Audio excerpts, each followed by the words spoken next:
We've all done it, haven't we?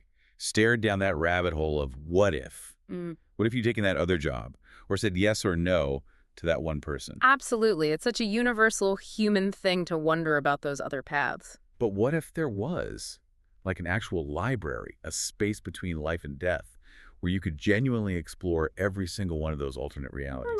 Now you're talking about the electrifying premise of Matt Haig's huge bestseller, The Midnight Library. Exactly. And today, we're embarking on a deep dive into this, well, philosophical fantasy that really struck a chord with readers everywhere. It truly did capture something. Our mission isn't just to, recap the plot. We want to unpack its core ideas, journey through Nora Seed's transformations, and figure out why it resonated so much. And we're drawing from a really detailed Wikipedia summary for this, which gives us a great overview of the story, the reception, all that good stuff. Perfect. So let's set the scene. We meet Nora Seed. She's 35, English, and feels like her life has just hit an absolute dead end. Yeah, it's not just vague unhappiness either. It's specific things piling up. Her relationship with her brother Joe is sour. Her best friend Izzy is off in Australia. She's just been fired. Her part-time music teaching gig got canceled. And then, just devastatingly, her cat dies. Oh, the cat. That hits hard. She feels completely useless, totally disconnected. In this profound despair, this isolation leads her to a really critical moment. One night, she attempts suicide. But instead of the end, she finds herself somewhere else entirely. Exactly. This extraordinary, liminal space. The Midnight Library. Situated literally between life and death. And run by Mrs. Elm, her old school librarian, a familiar face from her past. Which is such a comforting yet kind of surreal touch, isn't it? Definitely. It grounds the fantastical elements slightly. Okay, so she's in this library, and it's filled with millions of books. Millions. And each book contains the story of her life if she'd made a different choice at some point. Any choice. Wow. That's mind-bending. So her goal, with Mrs. Elm's help, is basically to find the life where she's happiest, the most content. That's the aim. Find the life worth living. But, and this is crucial, there are rules. Ah, okay. It's not a free-for-all. No.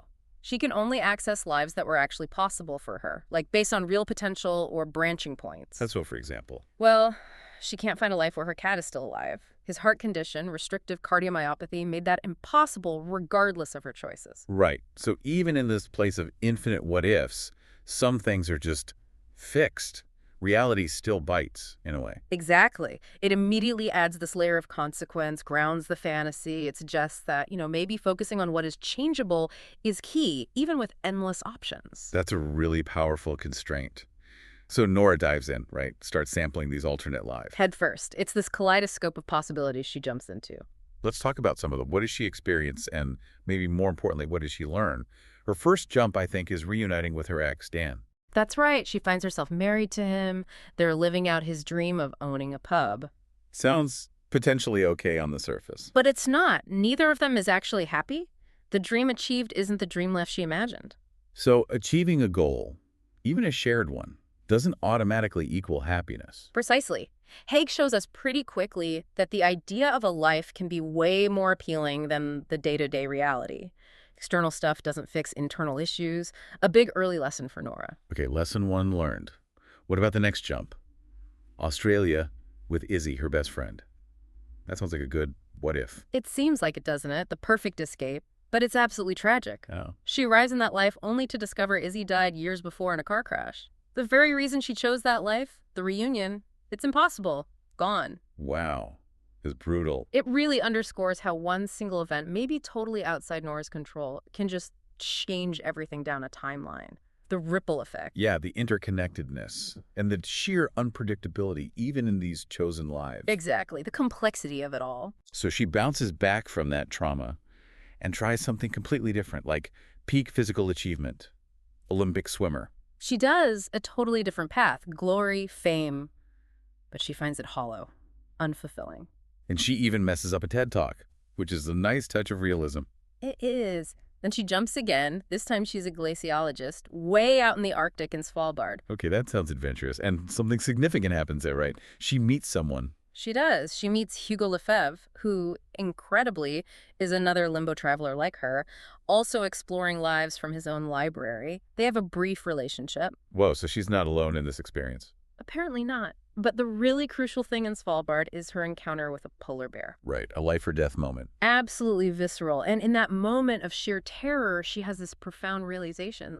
She doesn't actually want to die. Not really. Not as much as she thought. That's huge. A fundamental shift from wanting out to wanting in, wanting to live. Exactly. It's a major turning point, confronting mortality head-on and choosing existence. And meeting Hugo, that shared experience, maybe plants a seed about connection too. Okay, so she has this newfound spark, this will to live. Where does she try next? Music seems like a big one for her. It is. She explores a life where she's a successful musician. The band she started with, her brother Joe, actually made it big. You'd think this might be it, right? Given her passion. You would. But again, tragedy undercuts the success. In this life, her brother Joe died years ago. Oh, no. And she's also broken up with some famous movie stars she used to idolize. So fame, success, but still foundational loss and broken relationships. So the theme continues. External success doesn't fill that internal void, especially when built on loss. Exactly. Haig keeps hammering that home. Connection, those deep personal bonds, they often matter far more than the awards or the adoration. Some losses are just irreplaceable. She must be getting exhausted by this point. Does she find any life that feels, even for a little while? She does. After several more jumps, she lands in what seems genuinely like the best one yet. Okay, tell me about this one. In this life, she studied philosophy. She's married to Ash, he's a surgeon. And crucially, in her original life, he was the kind guy who bought guitar books from her and later helped bury her cat. Oh, wow. So there's a connection back to her REIT life, a kindness remembered. Yes, and they have a daughter, Molly. Through Molly, Nora learns to love again deeply. It feels almost perfect for a time. Almost. I sense a but coming. There is a but. This is where Haig really twists the knife, philosophically speaking. Even in this seemingly ideal life, this deep unease starts to creep in. How so? She starts noticing the negative ripples of her absence from her original life. Leo, the boy she used to give piano lessons to, he's in trouble with the police now because he never had that guidance, that outlet. Oh. Her neighbor, the one she used to bring medicine to, he doesn't even know her in this reality. She feels lost, disconnected despite having this loving family. So her happiness in this life came at the cost of others' well-being in her original timeline. Precisely. It poses this incredibly difficult question. Can you be truly content if your perfect life means erasing the positive impact, however small, you had elsewhere, making other lives worse? That's heavy. It forces you to value those small, seemingly insignificant connections and actions in your real life. It absolutely does. It's a profound realization for Nora. And just as she's grappling with this, things get urgent. Right. Her original body is failing. Yes. Back in the real world, her body is dying from the overdose. And mirroring this, the Midnight Library itself starts to collapse. Books falling, shelves crumbling. The safe space is literally falling apart around her. The stakes are incredibly high now. It forces her hand. The library's destruction reflects her life slipping away. She has to make a final choice, and fast. And realizing, definitively now, that she doesn't want to die. She shares this really poignant goodbye with Mrs. Elm. Then, amidst all the chaos, she finds one last book, grabs it, and scrawls inside. I am alive. That ultimate declaration of will. And with that, everything vanishes. It's her choosing to fight, to return. So she wakes up, back in her original life. Does everything magically reset? Are her problems gone? No, and that's the beauty of it, I think. It's not a magic fix. She wakes up, still mid-overdose, still in crisis. Right, so the journey wasn't about erasing the past, but changing her future. Exactly. It's about a fundamental shift in perspective. Her neighbor helps her get to the hospital. Her brother Joe actually comes down from London, and they start to reconcile. That's huge. She gets a text from Izzy, her friend is planning to visit. She sees Ash, the kind surgeon, and plans to actually talk to him this time. Taking action in her own life. Yes, and she resumes piano lessons with Leo, understanding her impact now.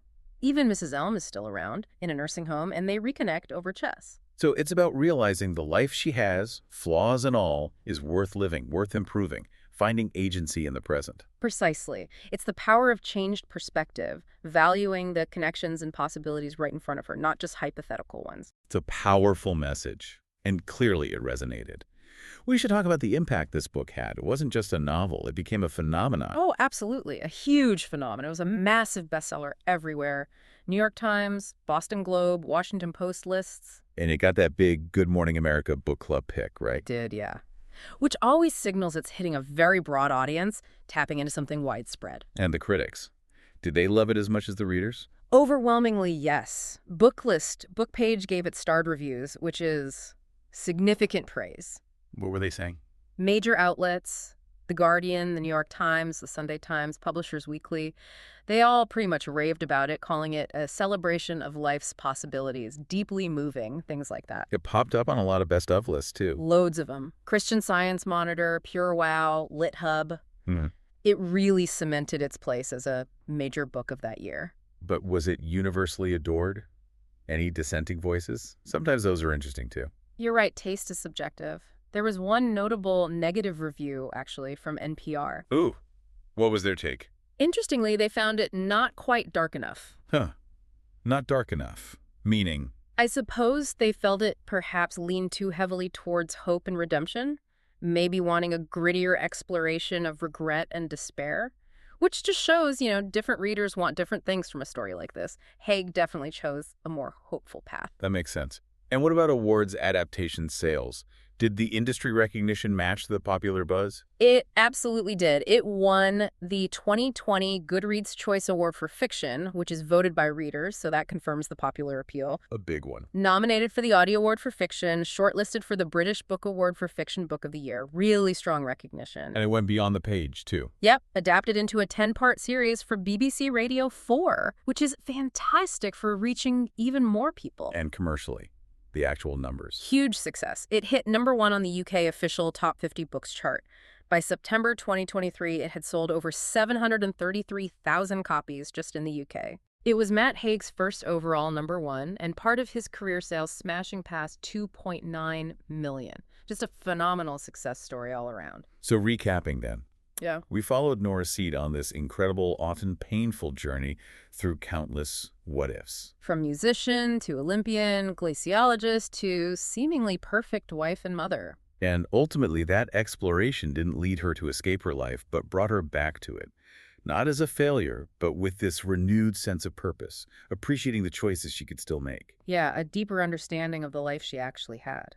The Midnight Library really challenges us, doesn't it? To think beyond just the roads not taken. Definitely. It asks us to look closely at the value, the potential, right here in the life we're living, and to see our impact on others, which might be invisible until it's, well, gone. It makes you wonder, is real contentment found by escaping or by learning to cherish and, importantly, shape the reality we've already got, flaws and all? That seems to be the core question Haig leaves us with. It's about finding the extraordinary in the ordinary, perhaps. So, thinking about Nora's journey, what stands out most to you? What if do you think she finally resolved for herself? And how does that maybe echo in your own life, your own perspective on the path you're on right now? Something to ponder.